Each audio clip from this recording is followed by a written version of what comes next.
Today we're talking job hopping. Here's today's menu. Let's get into it. So you might be asking, what is job hopping? Job hopping is essentially a term that refers to professionals who change their jobs frequently and voluntarily. And this is usually in search of new opportunities, new challenges, and a higher pay. Now, I would essentially be classified as a job hopper. I've been job hopping since the start of my career, and I did it for better salary because, like I mentioned in my previous video, I wanted to save for a house. So job hopping was something that helped me save for my down payment so I could buy this condo that I'm sitting in and recording this video in.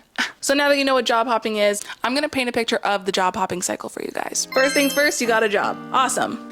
Next, you commit to growing and excelling in your role. This looks like wearing different hats, taking on responsibilities, seeing if you could job shadow people in other departments so that you can learn more about the company. So the 2-year mark hits, now it's time to assess. Some questions to ask. How much has my salary increased since I started in this role? Has your role changed much? Have you taken on new responsibilities? Could you potentially have a different title based on the new responsibilities that you've taken on? This assessment you're doing because now it's time to get yourself ready to look for another job. For this process, I would budget about 3 to 4 months. Job hunting is not a quick and easy one and done situation, okay? It takes a while. Because you're not in a rush, you can actually take your time and be very selective about the company that you're gonna move to next. This is a part that I feel like people don't get into detail enough about because people think job hopping, or no, I took the risk, and no, I hate this company. While that's still a risk, as long as you have a job, you shouldn't be rushing into another company, and you should be using your interviews as an opportunity to learn as much as you can about the company and its culture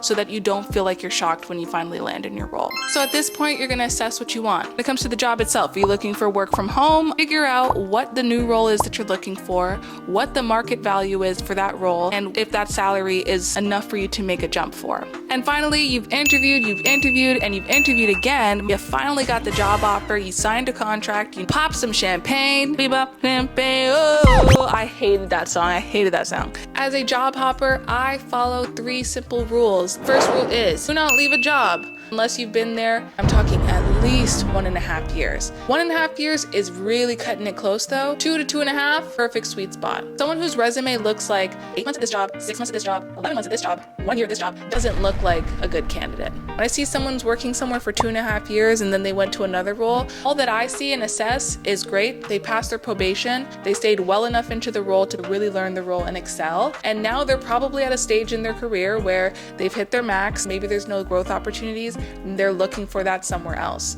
That you can justify when you're in an interview and you say, yeah, I've been here 2.5 years. It's been great. I've learned a lot. I'm looking for another company where I can expand on my skills, just continue growing professionally. People can't argue with that. If you're not leaving your company, that's okay. You should still have the 2-year rule. You shouldn't be spending more than 2 years in the same role without a job change, without a title change, and without a pay change. Rule number 2, you want a job hop, right? You gotta be a sponge. When we're talking job hopping, we're talking about increasing your salary anywhere from 10 to 15%. Sometimes, if you watched my other video, could be up to 40%. It all depends. Depends if you move at the right time and if you really can market your skills. To be able to market your skills, you have to acquire skills. To acquire skills, you need to be a sponge. And it's really important because we're not taking the easy way. This is your accelerated career path. Being a sponge looks like raising your hand, asking questions, volunteering, wearing sometimes multiple hats, especially if you're a junior. As you grow in your career, it changes, but as a junior, that's what it looks like, because when you're hired in a junior role, your role is not impressive. Not gonna lie, it's entry level. That's why we're in it, that's why we got it. But in order to step up to the plate and show that new role that's hiring at that company that we can do that job, we gotta show that we did that job, that we did our best to make sure that we could take on responsibility like someone in that position would. So we gotta bridge that gap, and being a sponge is how we do that.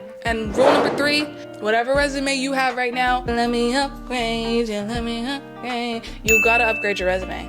Yeah, you consistently update your resume, and then when it's time to look for a new job, before you start applying, you upgrade that resume. How are we gonna do it? We're gonna do it through the use of AI. Not a shocker here, 2024. I don't know about you guys, but I love ChatGPT. If you have the right prompts, ChatGPT can do anything you want it to do. So I can definitely make a crash course on that if you guys would like. Comment down below so I know you're interested in it, and I will add that to my list of videos to make. I guess this is kind of an additional rule, but it falls under my resume blanket. Don't lie.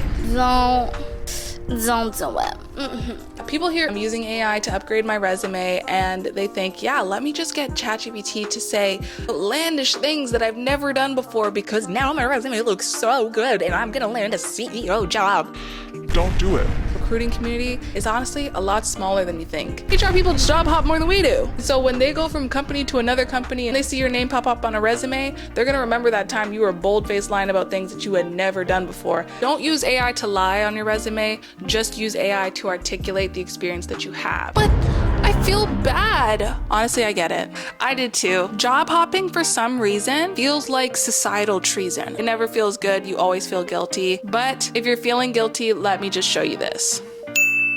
Okay. These are people with lives, people who likely have a family, who likely have responsibilities, mortgages, rent, people that they care about. At the end of the day, you're job hopping for you because you know what your goals are. You know what you're gonna need to become financially stable. You know what you need in terms of job security. And at the end of the day, nobody understands looking out for you quite like a corporation does because they look out for themselves every single day. Even the small ones that love their employees. If it's between letting go of Bob, who worked here for 15 years and has been a great employee, and making their bottom line so that they can continue to exist as a corporation, I don't gotta tell you who they're gonna choose, baby. Every time. Losing a couple to save $1 million is more important for the success of the corporation. You gotta look out for you. The companies will get it. And if you had a good relationship with your employees and coworkers, then honestly, they'll be happy for you. So there's nothing to feel guilty about, especially not in this day and age, especially not when our governments are allowing for the price of groceries to more than double in a span of months. We're literally months away from a goddamn apocalypse at this point. You gotta just take care of you right now. As long as you're not burning bridges with the people that you're handing your resignation letter to, you're gonna be okay. All right, y'all, that was today's video on job hopping.